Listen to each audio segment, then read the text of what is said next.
bueno, es una patología muy frecuente, el ictus.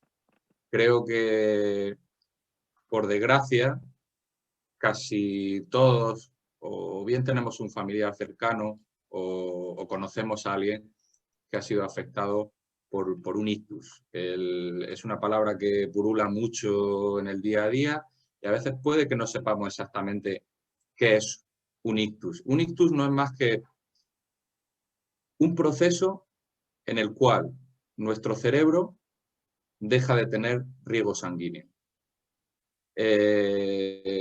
Evidentemente, como cualquier órgano, el cerebro necesita recibir nutrientes, necesita recibir oxígeno para funcionar correctamente. Entonces, en el momento que se corta ese aporte de nutrientes es cuando vienen las consecuencias del ictus, ¿no?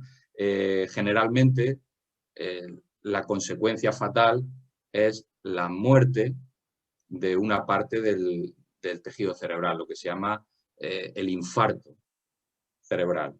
Es decir, no todas las isquemias, la isquemia realmente es otro término médico que a lo que hace referencia precisamente es a esa falta de nutrientes, de aporte de nutrientes, de oxígeno por una falta de riego.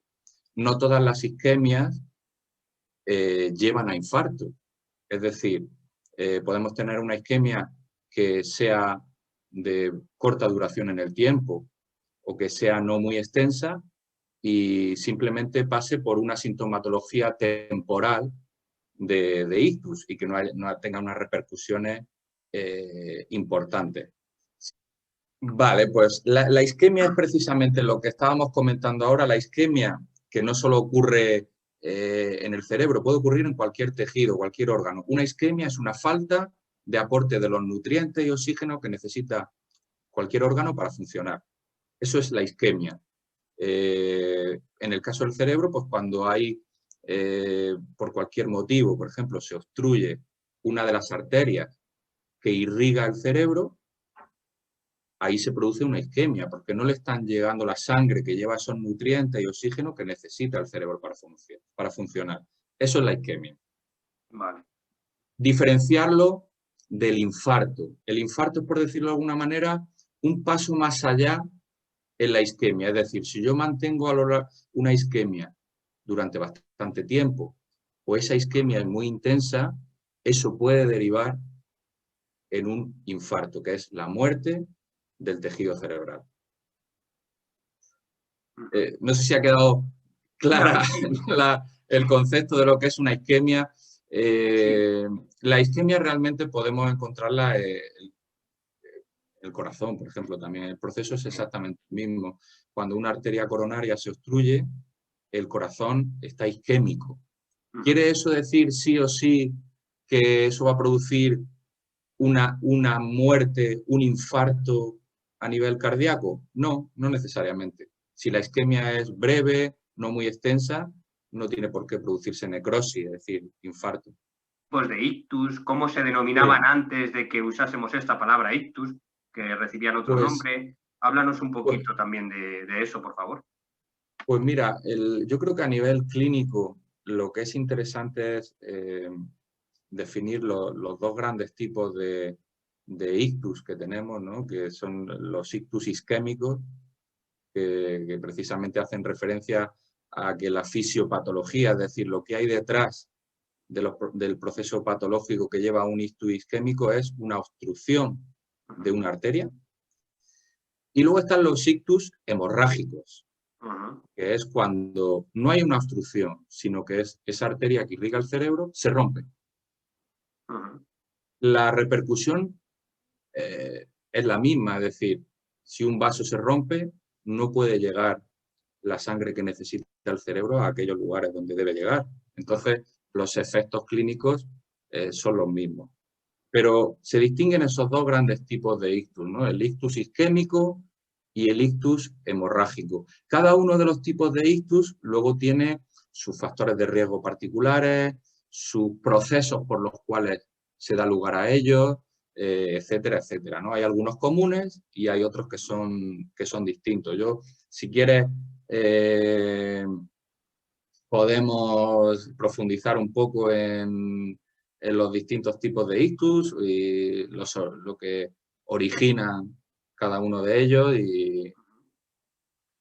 Yo tenía, sobre este tema, si quieres enlazarlo con lo que estás planteando, la Asociación de Afectados por el Ictus de Leganés, en Reavictus, la mayoría de pacientes han sufrido un ictus isquémico. O sea, de ictus hemorrágico yo creo que recuerdo poquitos que hayan pasado por aquí. ¿Y tú por qué crees que puede ser eso?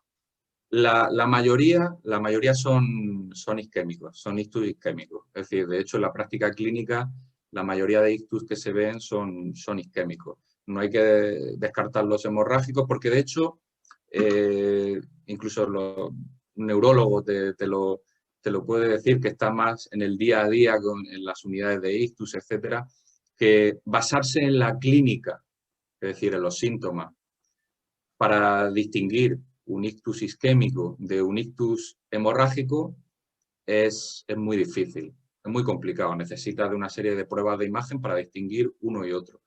¿Qué sucede? En los ictus isquémicos hay un factor de riesgo que es también uno de los principales factores de riesgo del ictus hemorrágico, pero que lo que subyace a los ictus isquémicos son una serie de factores de riesgo que, por desgracia, son muy habituales en nuestra sociedad. El primero, la hipertensión, pero añadido está el colesterol, el tabaquismo, la diabetes. Es decir, son una serie de factores de riesgo que realmente engloban a todas las cardiopatías, todas las enfermedades isquémicas, como puede ser desde la que afecta al corazón como la que afecta al cerebro. Y en este caso, el por qué existen más ictus isquémicos que hemorrágicos probablemente esté relacionado con esto, ¿no? Con que lo que subyace a los ictus isquémicos son una serie de factores de riesgo muy frecuentes, muy habituales,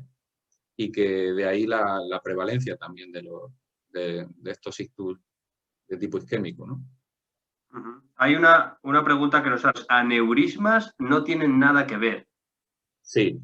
De hecho, la presencia de aneurisma es un factor de riesgo sin duda es un factor de riesgo para ictus hemorrágicos.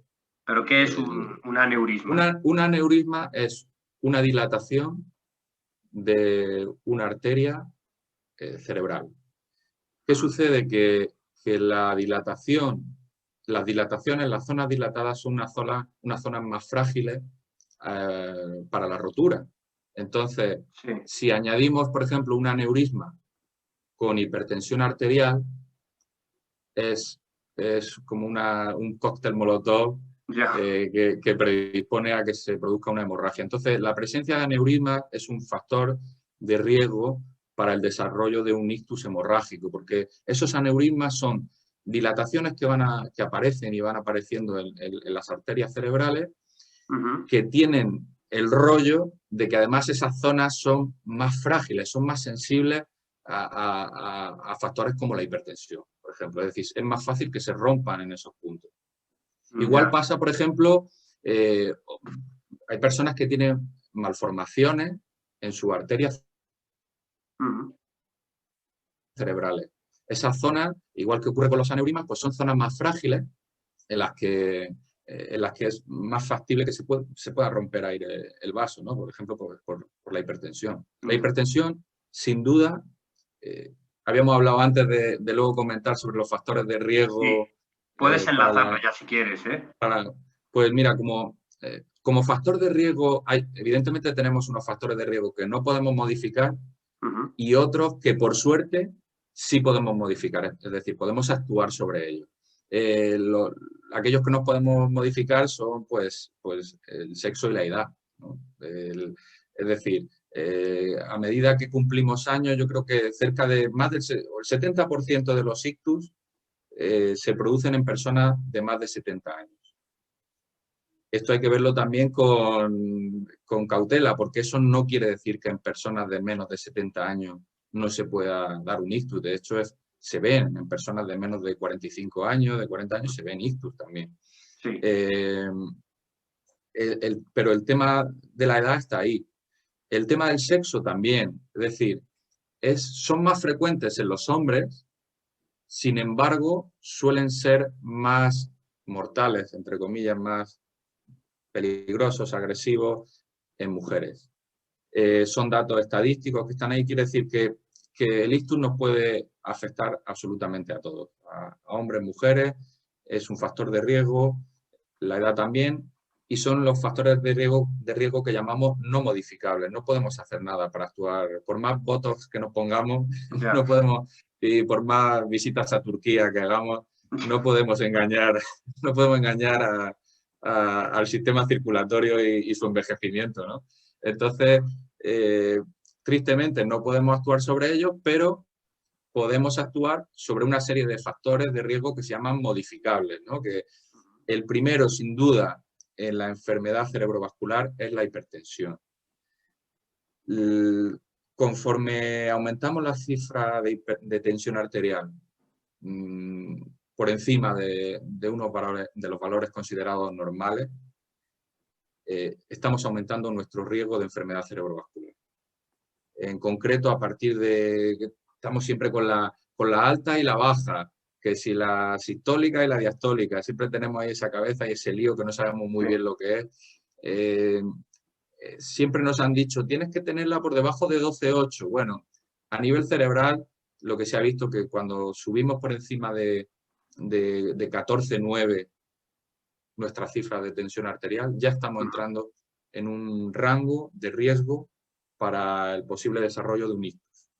Pues dice que si las secuelas son iguales para hombres y para las mujeres. Pues la secuela, el principal factor para determinar qué secuelas te pueden llegar a quedar, sin duda es el ictus en sí, ¿no? Es decir, el que sea más extenso, menos extenso, si afecta a una determinada arteria concreta del cerebro o a otra, las consecuencias son distintas. Es decir, por ejemplo, hay una serie de ictus que se llama ictus transitorios, que se llama accidentes isquémicos transitorios, ¿no? Se denominan así porque básicamente lo que sucede es que se obstruye la arteria generalmente menos de una hora, tiene síntomas y luego, ¡pum!, se disuelve ese coágulo trombo y vuelve a la normalidad, por decirlo de alguna manera, ¿no? Si esa persona puede que quede sin secuelas, ha tenido un aviso. Generalmente las personas que tienen esos procesos transitorios son un aviso importante de que pueden llegar a desarrollar un ictus mayor. Pero esa persona lo mismo ha quedado sin secuelas apenas, ninguna. Ha sido temporalmente, se le ha paralizado un lado de la cara y luego lo vuelve a recuperar el tono muscular y todo absolutamente normal. Sin embargo, si ese mismo trombo no se deshace en ese tiempo y permanece ahí, las secuelas y las consecuencias, evidentemente, van a ser mayores, independientemente de que sea hombre o que sea mujer. Vale, también me preguntan, bueno, nos preguntan, mejor dicho, que si el estrés más la hipertensión es un factor mayor de riesgo. Las dos cosas unidas. Por supuesto, todo lo que potencie la hipertensión es factor de riesgo. Además, el estrés se ha visto como un factor de riesgo cardiovascular, que está comprobado que entra dentro de los factores de riesgo cardiovascular, que podemos llegar a modificar. Es decir, en el fondo el estrés podríamos llegar a tener cierto control sobre ese factor de riesgo, ¿no? Pero potencia, sin duda, porque el estrés, las situaciones de estrés aumentan nuestra tensión arterial. En principio, nuestra respuesta al estrés, al miedo, es lo que se llama en medicina, uno se suele hablar de la respuesta de huida, ¿no? Pues ante una situación de estrés, la respuesta de huida es que nuestro cuerpo se prepara para huir de esa situación, ¿no? Nos sube la tensión, nuestros músculos empiezan a prepararse para esa huida, se activa el sistema simpático, bueno. El estrés es un factor de riesgo. No me quiero ir por los cerros de Úbeda, ¿eh? Vale, ¿Sí? vale. Pero sí, se potencia. Bueno, es lo que nos pregunta, sí. Porque también nos han preguntado de que si a una persona con marcapasos le puede dar un ictus. Sí, que no. Sí, una persona con marcapasos. Sí. El marcapasos lo que nos sirve es para controlar arritmias cardíacas, para controlar el ritmo cardíaco. Entonces, creo que sé, a ver si voy por aquí, si va por ahí la pregunta. Hay personas, por ejemplo, personas que tienen algún tipo de arritmia, como puede ser una fibrilación auricular, como puede ser haber sufrido un infarto de miocardio y tienen zonas dilatadas en su ventrículo, es decir, en una parte del corazón. Esas personas tienen más predisposición a formar coágulos en el corazón que pueden llegar a viajar al cerebro. Es lo que se llaman los ictus cardioembólicos, ¿no? Un marcapasos nos sirve para controlar el ritmo en algunas arritmias. Sí. ¿Te quita eso el riesgo absoluto de padecer un ictus? No, no, porque de hecho la principal causa de ictus es una placa de colesterol PONC que se rompe en una arteria de nuestro cerebro. Ese es el principal mecanismo por el que se produce un ictus cerebral. Nada tiene que ver con... es decir, de creer que por llevar un marcapasos no vas a padecer un ictus no es real. No es real. Y seguimos hablando entonces de los factores de riesgo, ¿verdad? Factores de riesgo. Realmente, a ver, vivimos... mira, es curioso porque leía no hace tanto y no me las quiero tirar tampoco de la RAE, porque no soy de la RAE ni de listo tampoco. Pero es cierto que leía, por ejemplo, ahora se está intentando ver hasta qué punto es importante bajar los niveles de colesterol. Las cifras que marcamos como límite saludable, por decirlo de alguna manera, de colesterol, se han ido modificando con el tiempo. Y esto, el colesterol, sabemos que es también un marcador de riesgo para el ictus. Entonces, el hecho de este factor de riesgo lo podemos controlar. ¿Hasta dónde? Pues cuanto más mejor. Cuanto más mejor. Te quiero decir, lo que te quería comentar antes es que se ha visto como incluso en tribus que siguen unas dietas muy estrictas porque comen pues lo que está a su disposición en su entorno y tal, y que se les ha hecho controles de cifras de colesterol tan bajas. Nosotros aquí en nuestra sociedad establecemos un límite más o menos saludable de 200 de colesterol, pero estas sociedades o estas tribus y tal tienen niveles de hasta de 40, 50 y decimos, joder, qué bajo. Bueno, pues estas personas viven con esos niveles de colesterol. Y si viven y no le afecta su esperanza de vida esa cifra de colesterol, quiere decir que si reconocemos el colesterol como un factor de riesgo cardiovascular y bajando las cifras podemos disminuir el riesgo, pues todo lo que podamos disminuirlo, genial. El problema casi es nuestra sociedad, ¿no? Nuestro estilo. O sea, hay que ser realista respecto a los límites que nos marcamos, porque la realidad te dice que es muy difícil llegar a los niveles de la tribu. Sí, es muy difícil. Es muy difícil. ¿Y el colesterol se hereda, dice Cristina? Sí, hay patologías que se heredan genéticamente, alteraciones del metabolismo del colesterol que sí, y además unas más que otras predisponen a todas las enfermedades derivadas del colesterol, ¿no? Cardiopatía isquémica, enfermedad cerebrovascular. Y que, pues sabemos que en la farmacia hay una pastilla, ¿no? O varias, no lo sé, nunca las he Claro, usado. mira, también esto es muy interesante lo que has dicho, Andrés. Es muy interesante porque hay estudios que nos dicen que ninguna pastilla supera la eficacia que puede tener cambios en el estilo de vida. Es decir, que si nosotros cambiamos nuestra alimentación, cambiamos nuestra rutina de ejercicio, de actividad, etcétera, vamos a conseguir muchos más efectos beneficiosos sobre la cardiopatía isquémica y la enfermedad cerebrovascular que cualquier pastilla. Y eso está a nuestro alcance, pero claro, es difícil. Es difícil. Claro. Es difícil. ¿Algún factor más de riesgo? ¿Qué hemos nombrado? Por recapitular, hemos nombrado el colesterol, el estrés. Hemos nombrado el estrés, hipertensión muy importante, casi el primero en la enfermedad cerebrovascular. Tenemos la hipertensión, tenemos el tabaquismo, tenemos el colesterol, ese tipo de cosas. Alcoholismo, colesterol, tenemos todo lo que termina en ismo, ¿no? Bueno, no todo no lo es ismo, no, pero... El abuso de ciertas sustancias prohibidas. El abuso, de hecho, antiguamente se creía que algunos ictus transitorios se debían a vasoespasmos y a veces producido incluso, o sea, se ven ictus en gente joven de 30 años, se ven infartos en personas de 30 años. Te vas una noche loca, ¿no? y te puede dar un ictus después de una noche loca. Ictus. A ver, de Aquarius no te va a dar el ictus. Ya. Entonces, es lo que... Pero es otro factor de riesgo, por supuesto.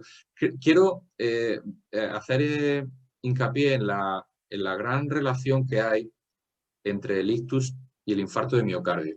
Es decir, los sustratos que hay en la mayoría de las ocasiones, por el sustrato que hay, todos conocemos la placa de colesterol, o hemos oído hablar de ella, ¿no? Bueno, pues el sustrato de las placas de colesterol subyace a la mayoría de los infartos de miocardio, del corazón, y subyace a la mayoría de ictus cerebrales. Entonces, los factores de riesgo que ocurran en uno van a ser los mismos que los factores de riesgo que estén presentes en el otro.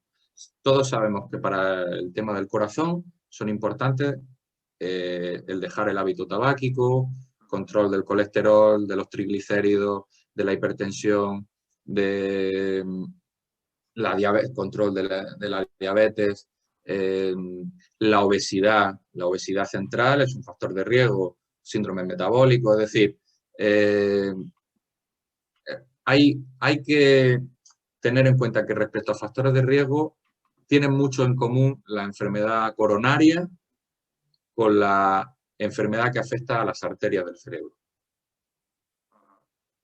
Vale, sí, comenta, sí, efectivamente, sí, comentan el tema de COVID, sí se ha visto el virus, se ha visto cómo tendemos a relacionar la COVID con los pulmones, porque genera efectivamente una insuficiencia respiratoria aguda, grave y muy grave, pero se está viendo cómo genera secuelas en otros órganos, incluso que puede afectar a otros órganos, ¿no?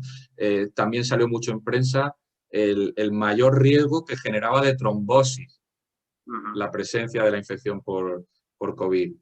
Esa trombosis o bien una afección directa se ha visto que tiene el COVID sobre la irrigación cerebral, es decir, sobre el cerebro. Sí, se han visto más casos de ictus en el caso de la pandemia de COVID. Se ha visto relación entre COVID e ictus. Sí. La primaria y secundaria. Sí, el tipo de prevención que claro que sí. Comentan del deporte, sí, efectivamente cambiar el estilo de vida, hemos dicho que es fundamental. Incluso tiene más poder que las pastillas. Y distinguir qué es prevención primaria y qué es prevención secundaria. Bueno, la prevención primaria es todas las medidas preventivas que podemos tomar antes de que ocurra algo. De que ocurra el ictus, por ejemplo. De que ocurra el ictus en este caso, ¿no? Y la prevención secundaria sería, una vez ha ocurrido el ictus, ¿qué podemos hacer para evitar que se repita? La prevención secundaria, mira,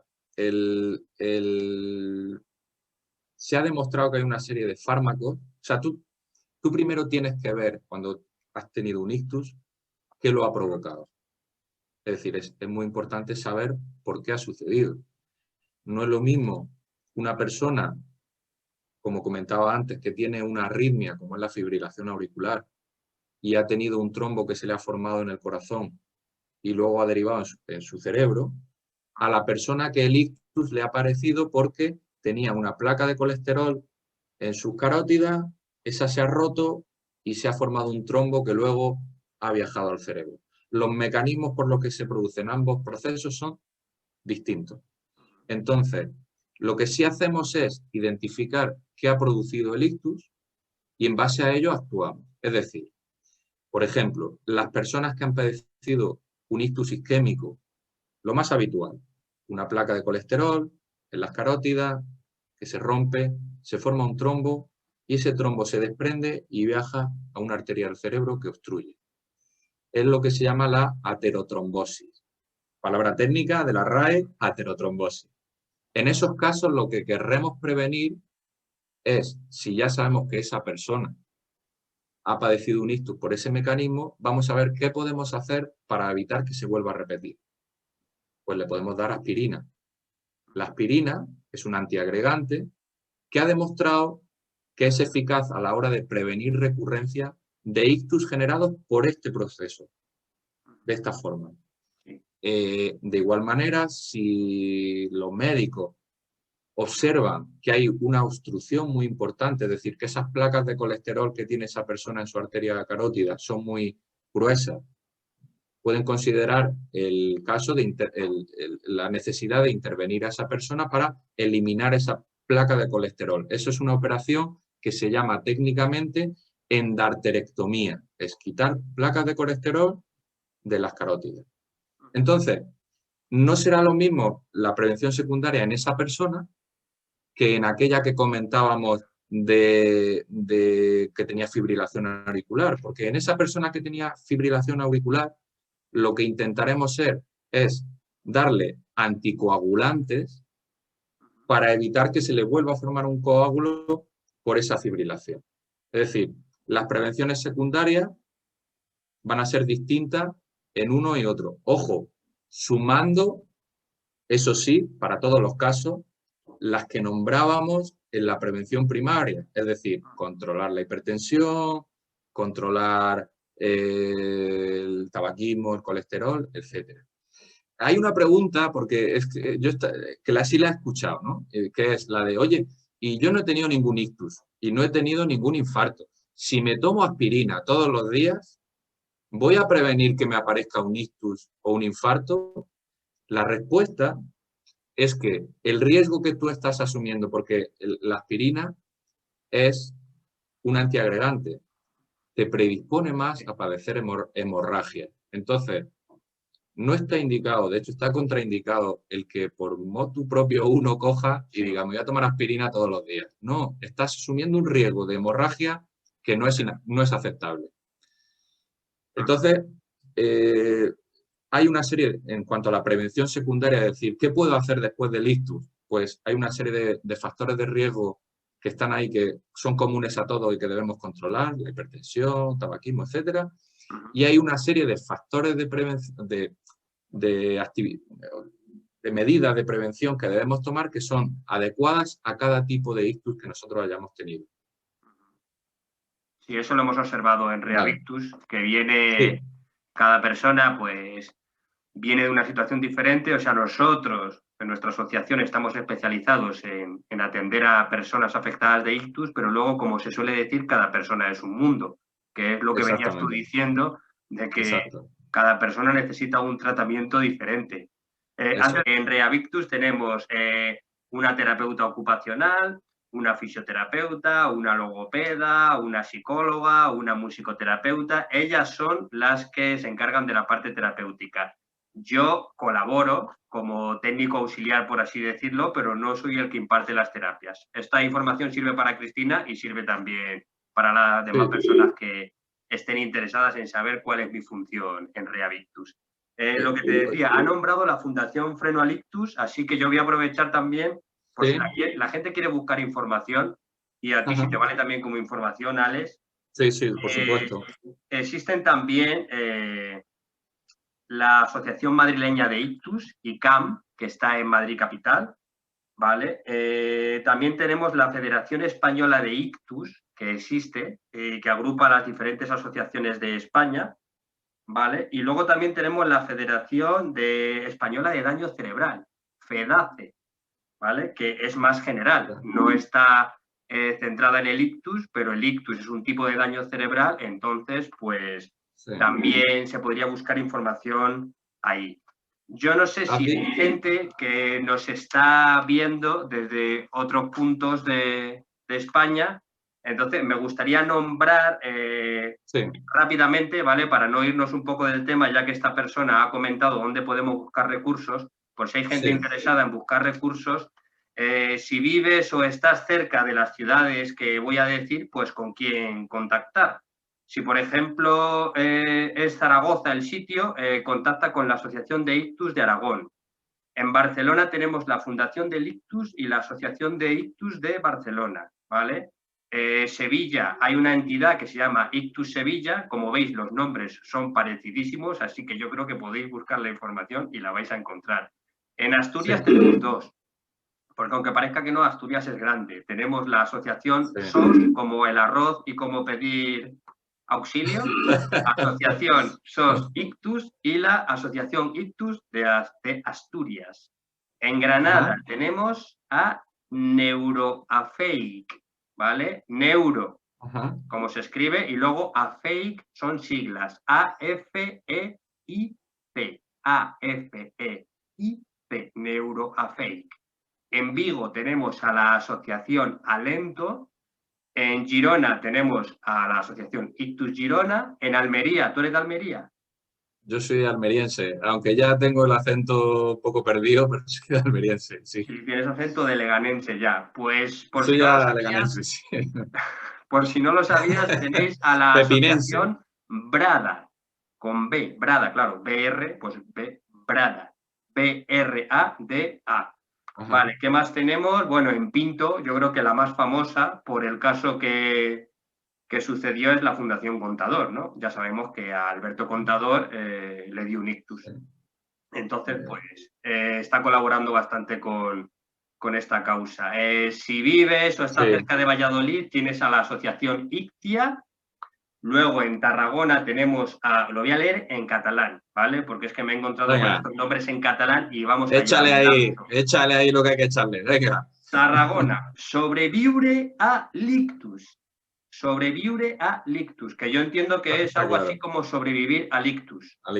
Así que yo creo que no tiene pérdida. Y luego, en Málaga, la última ya que me falta por nombrar, la Asociación Mercader.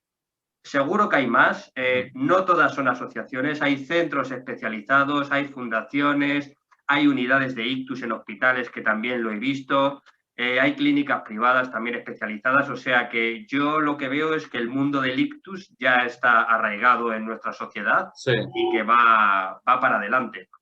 Entonces, ya que he nombrado tanto, Alex, yo sé que tu labor es la de ser médico. ¿Hay alguna pregunta o algo? Sí, pues mira, había una que sí que me parece interesante, que es la de cómo sospechar que uno está padeciendo un ictus.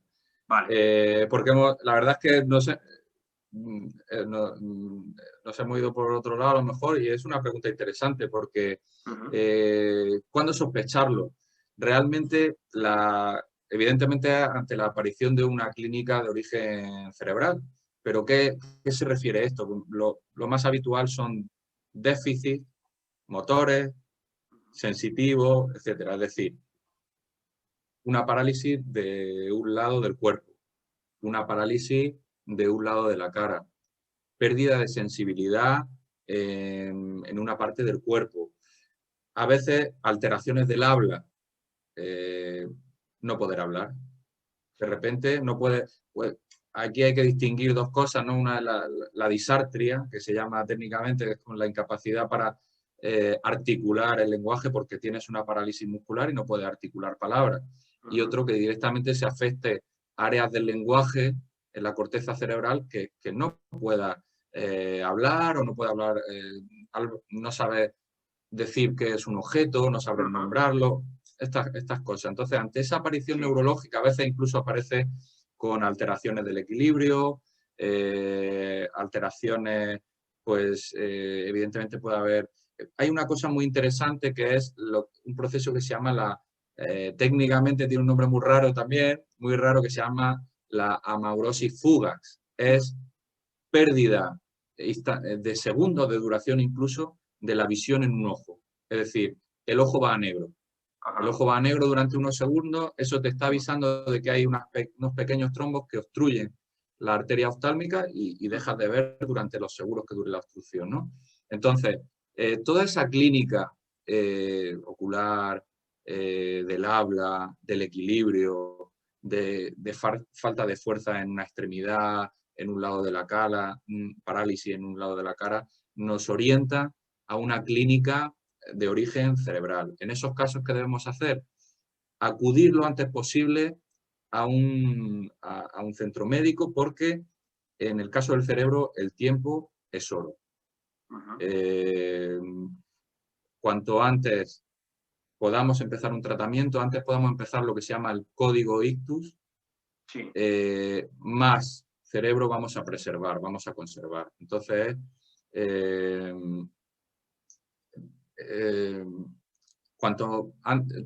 si vemos que lo más rápido va a ser llamar al 112, llamamos al 112. Si lo más rápido va a ser que mi pareja me lleve al hospital, pues que me lleve al hospital. Evidentemente el 112 es lo más aconsejable, ¿no? Pero bueno, a lo mejor vivo al lado del hospital y me interesa poder ir de otra manera, ¿no? Lo que es clave es que el tiempo es oro. En el caso del cerebro, el tiempo es oro, sin duda. Sin duda. Vale. Me preguntan también, mira, la última pregunta que tenemos ahí se refiere a los malos hábitos alimenticios de los niños que estamos observando. ¿Cómo puede influir esto en un futuro en relación con el ictus? Pues desgraciadamente yo creo que mal.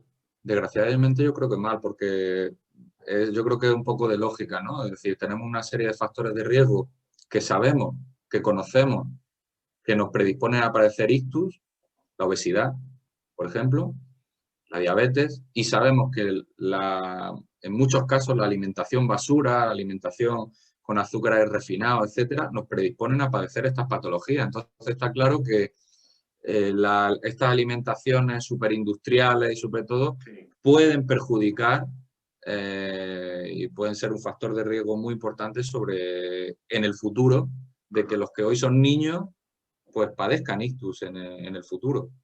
Recomendaría siempre el establecer una dieta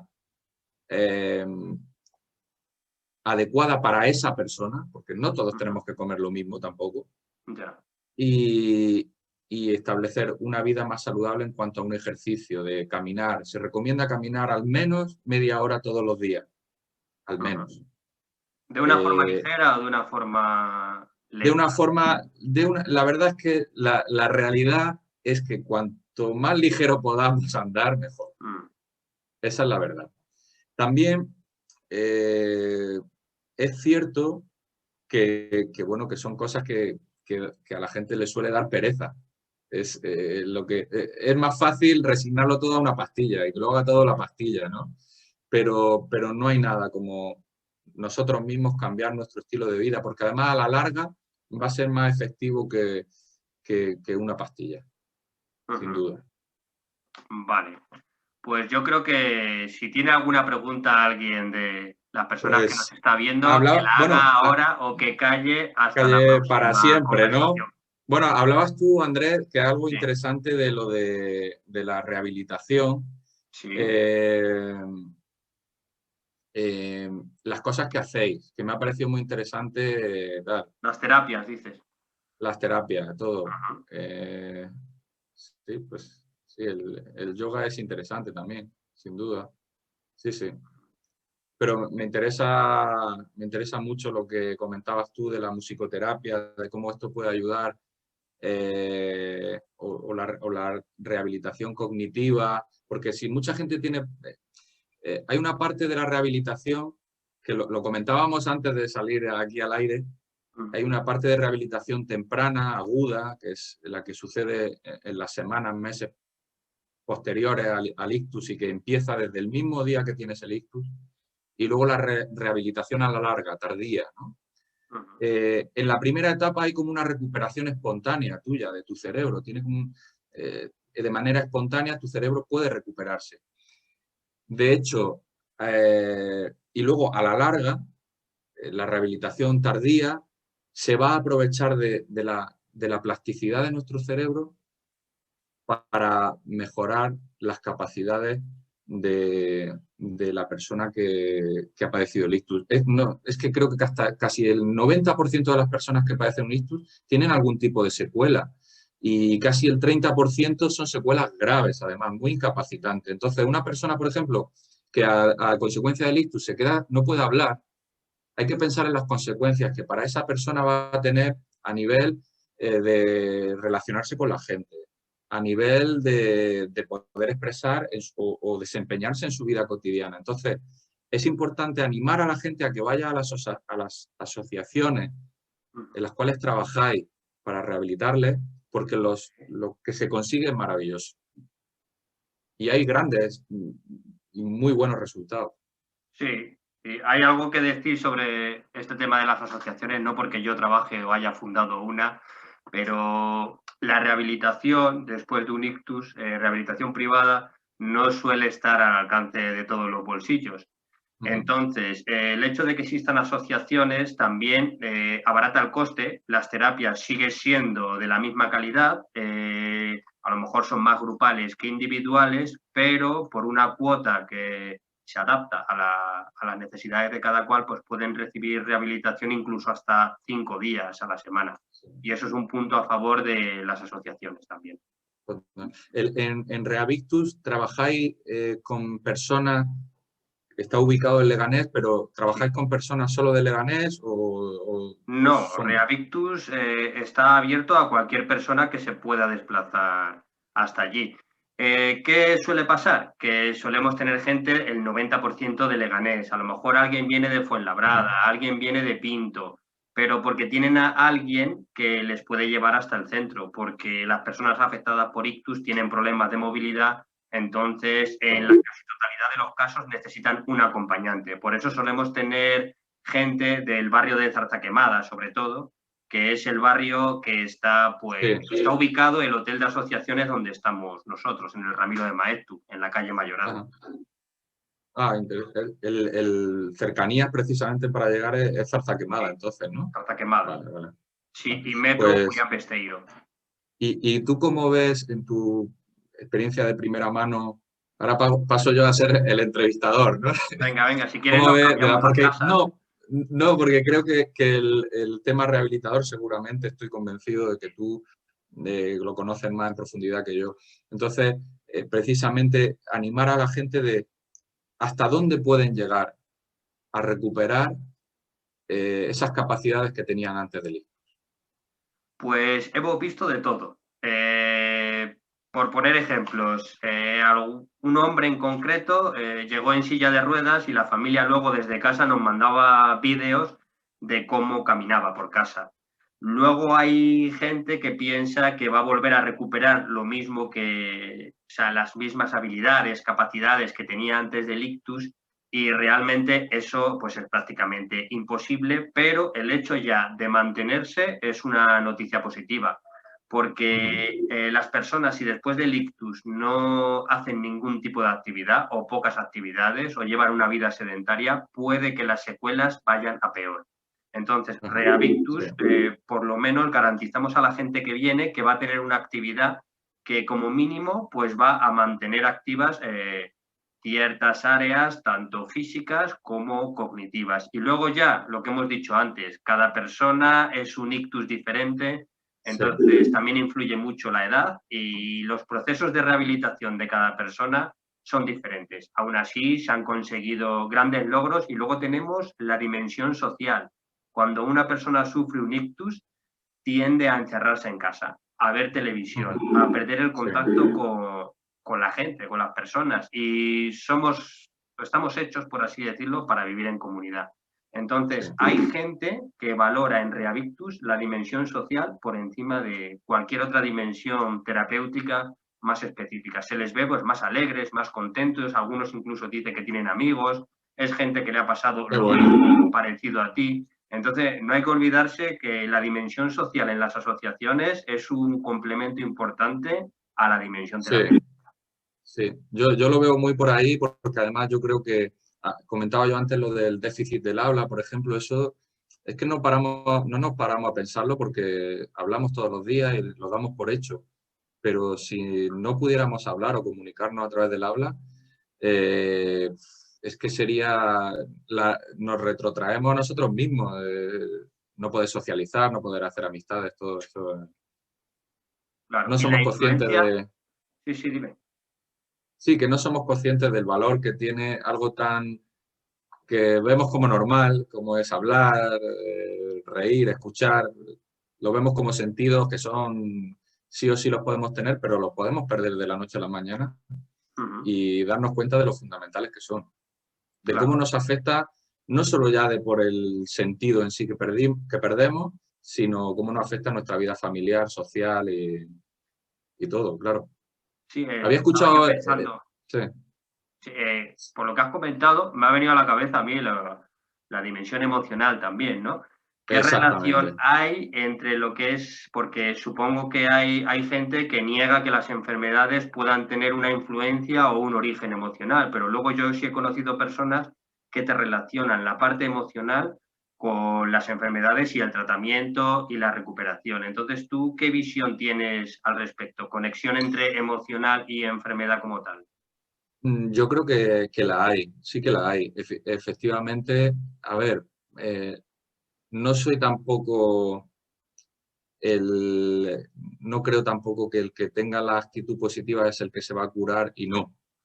Pero que el que tiene una actitud positiva va a estar más motivado y que eso va a influir en su mejora, sí lo creo. Sí, sí lo creo totalmente. Antes hablábamos también de, por ejemplo, el estrés como factor de riesgo de la enfermedad cardiovascular y cerebrovascular. Entonces, es un factor que está ahí. Una vida estresante, una vida totalmente ermitaña o sedentaria, nos va a influir sobre la enfermedad. Y tiene mucho que ver con la psique, ¿no? Con la conducta, con el comportamiento, con cómo entendemos el mundo, con qué nos hace felices y qué no. Eso influye. Yo tengo familiares que lo que les hace felices es estar delante de un ordenador todo el día. Y sé que directamente están asumiendo más riesgo para determinadas patologías, ¿no? La relación de algunos aspectos emocionales, por ejemplo, con enfermedades como el cáncer, pues cada vez hay más profesionales que intentan encontrar una relación que es difícil de demostrar, pero que intentan indagar sobre ello, y lo que sí se ve es cómo la actitud positiva ante la enfermedad ayuda a sobrellevarla, incluso pues, en determinados casos pues, a curarse, según la patología que sea, ¿no? Tampoco creo que sea factible decirle a alguien, tú con actitud positiva te vas a curar. No me parece, tampoco. Pero que va a influir en tu recuperación, sin duda. Tú puedes decirte, me dejo llevar, ya esto no es irrecuperable, me dejo llevar, no quiero saber nada del mundo ni de nadie. Pero bueno, mira, tenemos el caso, tenemos un periodo de estrés, nos sale un herpes labial, nos sale un afta, una llaga. Bueno, hay relación entre Perdemos mente pelo, y esas cuerpo, cosas. perdemos pelo, fíjate yo, lo que me estresaron a mí, esto fue de la selectividad, lo que me estresó a mí la selectividad. Y el octavo de GB, los dos cursos, el instituto y el octavo de GB. Ya. Muy bien. Así que sí, pero bueno, Pues pues si bueno, tienes alguna Andrés, cosa más que comentarnos o si hay alguien que quiera hacer una pregunta, pues que hable ahora, como he dicho antes, que como nos liamos a hablar aquí me parece muy bien, que hable ahora o calle hasta la próxima conversación que tengamos. De todas formas, también pueden ponerse en contacto contigo. sí, Si quieres sí, anunciar tengo, el perfil tuyo de Doctor sí, Salaverry, comentarle algo a la gente por si tienen tengo, alguna consulta que hacerte, no lo pues sé. mira, recientemente Andrés, hace un mes escaso, hemos abierto en YouTube un canal que se llama Doctor Salaverry Ajá. y bueno, a través del cual intentamos aportar una serie de vídeos en los cuales resolvemos dudas, intentándolo con un lenguaje lo más cercano posible, dudas habituales, típicas que puede tener la gente en torno a la salud. Además, aceptamos mucho las sugerencias para posibles vídeos futuros. Es decir, si vemos que hay una cuestión que la plantea mucha gente, te quiero decir, con que nos lo plantee uno, no pensamos hacer el vídeo, pero todo es por ayudar y bueno, si es útil, fantástico. Doctor Salaberry en YouTube. Doctor Salaberry. Muchas gracias a ti, muchas gracias a todas las personas que han estado muchas ahí. Gracias. Y nos vemos a la próxima. Un abrazo Muchas gracias. muy fuerte. Un abrazo a todos. Un abrazo a todos. Chao.